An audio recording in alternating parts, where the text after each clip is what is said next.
National Communications Authority, under the directive of the Ministry of Communications and Digitalization, is set to block over 5 million mobile subscribers who are yet to register their SIM cards with the Ghana card by end of today. Already, some subscribers are pleading with the government to extend the deadline. But speaking earlier on Business Live, Chief Executive of the Telecoms Chamber, Dr. Ken Ashibe, warns that plans to proceed with the exercise will negatively affect the revenue of its members as well as the government. Almost 9 million subscribers who would be impacted because since the 20th of November, the MNOs under the directive of the Minister for Communication and Digitalization have barred data services to subscribers who have done only the first phase. That is, they have linked their Ghana cards to their mobile numbers, but they have not done the second phase by doing the biometric capture. And since that has been done, we've seen about just 1% of the 9 million or so that were barred having gone ahead to do the biometric capture. So that from the end of day today, services such as voice, data, and when it comes to data, it's not only data on your phone, but MiFis, dongles, any data provisioning device would also be barred. You'll not be able to get data services on it. You'll not be able to get SMS services. You also not be able to do even your mobile money as well.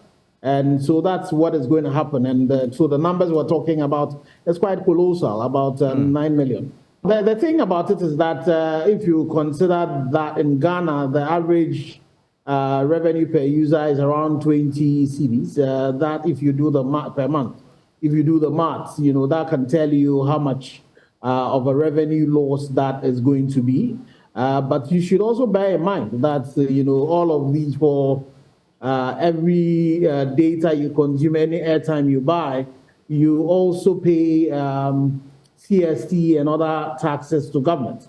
And so that's definitely going to be also a major loss to government at this particular time where, we have this deficit going on and, government really requires, revenue. So that also would mean, the physical impact on government revenue itself is also going to be significant.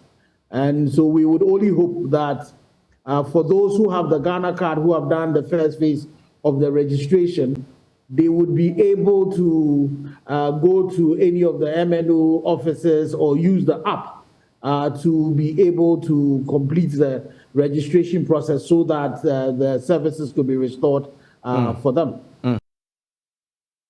Away from that, Moody's has downgraded Ghana's long-term issuer ratings to further junk status and change the outlook to stable. This concludes the review for downgrade that was initiated on September 30, 2022. Now, the ratings reflect Moody's expectation that private creditors will likely incur substantial losses in the restructuring of both local and foreign currencies debt planned by the government as part of its 2023 budget proposed to Parliament on the 24th of November 2022. Here's a reaction from the director of the Institute of Statistical, Social and Economic Research, Professor Peter Quartey. I thought by now they have been very swift and decisive in communicating what this entails. Unfortunately for us, we are being fed on speculations. You hear there's no haircut, then some also say the finance market doesn't like noise. It does not like noise at all. It does not like opaqueness, lack of information. It will feed on speculation, and that is not good for us. We have investors, we have pension fund holders who have invested their lifetime funds, earnings, and would like to know what exactly, how much loss they are going to suffer. Because mind you, some have invested and they are living on their returns, their interest. And for them, it's very critical. Some depend on this to fund medication, hospital bills, etc. So it is very critical that this is communicated. I don't think they should take more than a week for us to come up with this debt treatment policy. It is taking too long in my view. And do you think this downgrade will trigger some further downgrades from other rating agencies? I think so. The other rating agencies would also react because this is a very major change that we are sending to the market. But you see, again, as I mentioned, the outlook looks stable because we are likely to get into a fund program. And I believe government has been working assiduously with the IMF to get this fund program on board. So once that comes, then the recovery would also kick in. So I would urge all investors, I would urge everybody to be calm. There shouldn't be any rush to disinvest or let's be calm and things will kick in nicely. Otherwise, it will not augur well for us. I believe with the fund program, we are likely to have some stability. We are likely to have progress as we proceed in the coming days. Now, tax partner at PwC, Abeku Jan Kwanzaa, is pushing for the revision of value-added tax VAT, among other key policy measures, arguing they are simply not working. He believes most of the levies introduced are not in compliance with the Earmarking Funds and Realignment Act. Speaking at the post-budget forum, Abeku Jan Kwanzaa called for the composition of the Independent Tax Appeals Board to settle the tax disputes between businesses and the GRA.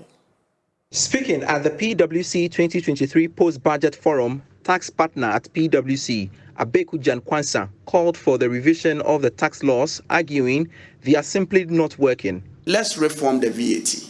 The VAT is simply not working. We can have a standard accumulative VAT rate of 20% and make a claim for it totally. Government have talked about the Realignment Act. And I wish somebody had really called the attention of government that the levies and things that you are doing is not in compliance with is not in compliance with the Earmarking Funds and Realignment Act. And why am I saying this? That act essentially says that when we earmark funds, government can move the funds to certain places. So what is the need to have all these separate levies and christen them? It just does not work. So please let us go back and comply with the spirit of the Realignment Act. Executive member of AGI, Charles Ituahini, who was a panelist at the forum, expressed worry about the increase in VAT, saying they are too aggressive, which could stifle their growth. How long am I going to claim money that I've invested in the capital item? Because the foreign exchange lawsuit regime means that we are throwing away more cash, liquidity is going out. Now my cash is going away, and you say I should still add back and start again give you cash. Where am I going to get the cash from and pay the tax? On her part, Deputy Minister of Finance Abna Asari stated that these tax measures are aimed at restoring macroeconomic stability in the short to medium term. It was prepared in the context of an ongoing IMF negotiation. And 3, it was prepared with a view to bringing our debt levels to a sustainable level. So looking at all these things, and government wanting to help the economy stabilize first and then transform, certainly you will see some measures that we need to put in place to make sure we achieve this. So looking at the context in which the budget was prepared and the current situation in which we are facing, and where we want to get to, promote macroeconomic stability, promote growth, and support the vulnerable. But Associate Professor at the Institute of Statistical, Social and Economic Research, Professor Charles Aka, believes government must focus heavily on agriculture to bring the economy back on track. Meanwhile, senior partner at PwC, Visha Shangbo, is urging businesses to be innovative in this austere moment to stay competitive in the market. Look, I mean, we're in a difficult period and none of us can escape those difficulties. So there's stress on businesses, no doubt. That stress will, in some way, shape or form, find its way to the consumer, right? At this point in time, businesses really have to think critically and be innovative as to how they can achieve cost efficiencies and how they can leverage on whatever competitive advantage that they have in the market to grow their business. Because these are not normal times, these are difficult times, and ultimately, you need to get through this difficult time to see tomorrow, right? The PwC 2023 Post-Budget Forum brought together various players in the economy. The United States Ambassador to Ghana, Her Excellency Virginia Palmer, says government should embark on reforms for the energy sector. This, according to her, is key to attracting more offshore investors into the country, regardless of the economic challenges. Speaking at the UPSA Diplomatic Dialogue Series, she called for more drastic measures for various sectors to ensure macroeconomic stability. The event, Excellency Virginia Palmer said, Ghana's energy sector will be financially sustainable when there is a significant reforms. She explained that financial sustainability of the sector is necessary to scale up private sector investment. And I've said to Ghana's leaders, don't let a good crisis go to waste. Saying that that's a good thing to be in crisis.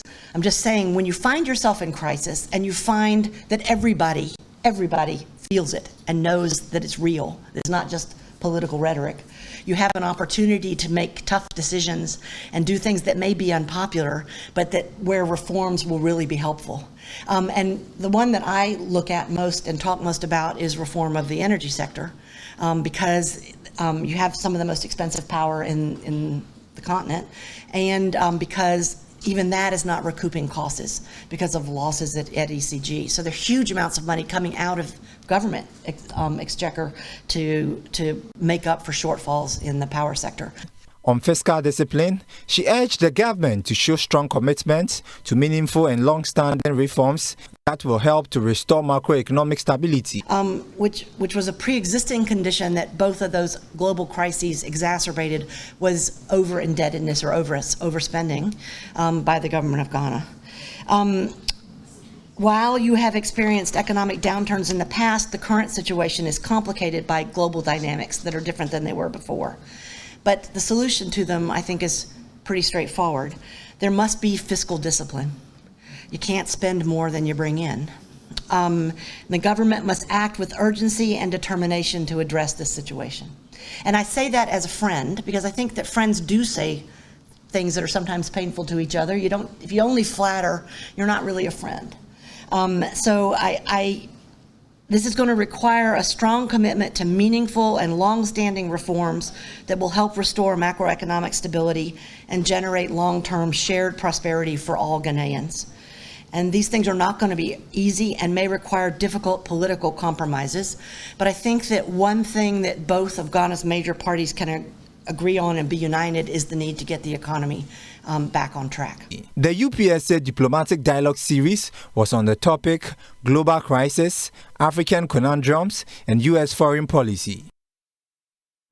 To some other stories, the euphoria and general trade associated with an approaching Christmas is missing at the Central Business District of Kumasi as traders predict a dry yuletide this season. Despite the large number of customers visiting shops, most traders complain of low sales. They say they are not expecting any significant improvement in sales during Xmas. Love FM's Mona Lisa Frimpong gauges the mood at the Central Business District of Kumasi as Christmas approaches. We are at Doom, the heart of the Central Business District in Kumasi. And it's a few weeks to Christmas. And usually around November, the last weeks of November, when you visit the Central Business District, you would find on the streets of this particular place colorful goodies all displayed here and consumers trooping in to buy. But today, I took a visit to this place and I find that the euphoria before Christmas is not usually here. Adum, the epicenter of trading in Kumasi, is brimming with human activity. But the usual euphoria that greets patrons in the Central Business District ahead of Christmas this year is minimal. First, Christmas time,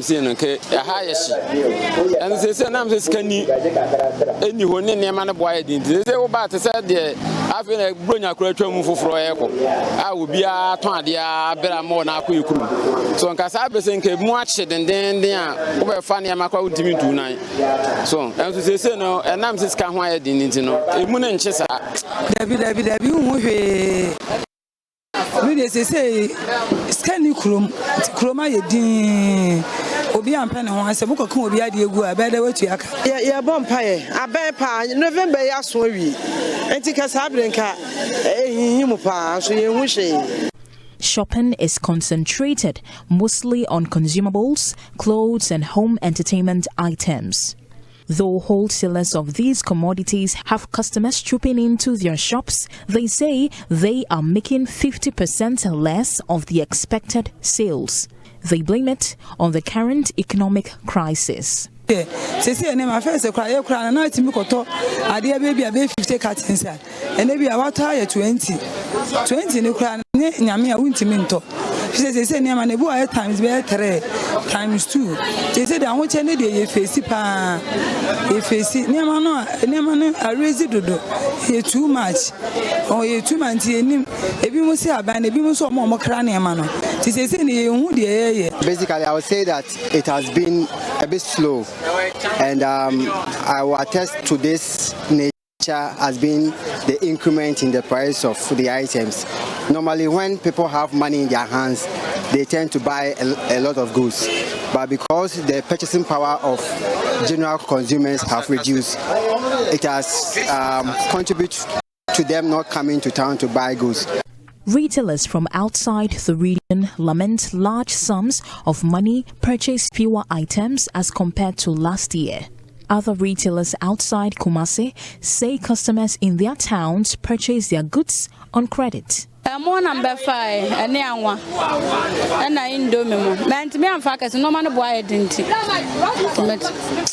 me fa ba 10 na 20 me da won first nam tim fa ba 15 no ho fa me na me hack ya say me hack ya no so no man boy discount sam no kwa yi to do kwa ya nto na yi sa 5 million dia nto mo we gugu wasa and mo block 7 million kwa sa na de beje de lolo fe ne pa o pa beje kula mai we mi ko fa enku ananka sa tam no ke eyentutu no mem ke be 5 million and 15 times 3 tie se de bibia entina de oba untimi ntoshe tie sikasem nyina ye basa ye to mo anwa sardine mackerel ne no manyina ntos ni nyina me kura la sa yi say mama ntos a meton nkranza no me bedru ye ma to abro so bebre they say ade na ye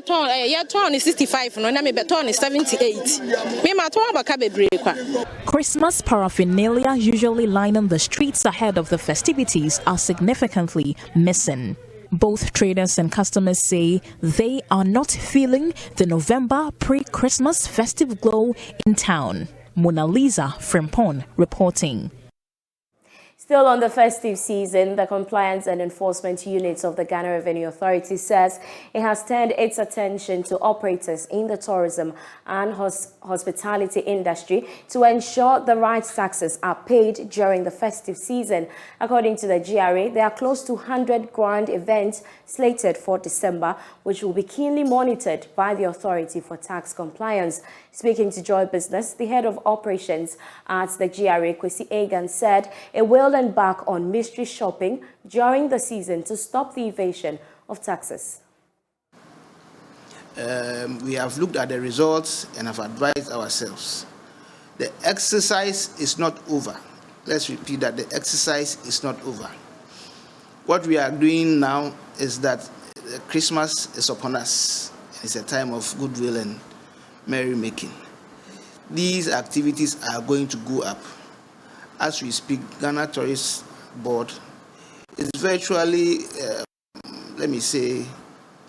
authorizing close to in excess of 100 events that are going to be organized in the country. And so we have moved the invigilation and the mystery shopping from the sector that we started in September and October. November and December, our concentration is on the hospitality industry for obvious purpose. We have what we call the Return to Ghana, I think part 2, with its so many people coming down, hotels, events, restaurants. These are the focus of the Christmas period, and that is where we are sending our focus to now.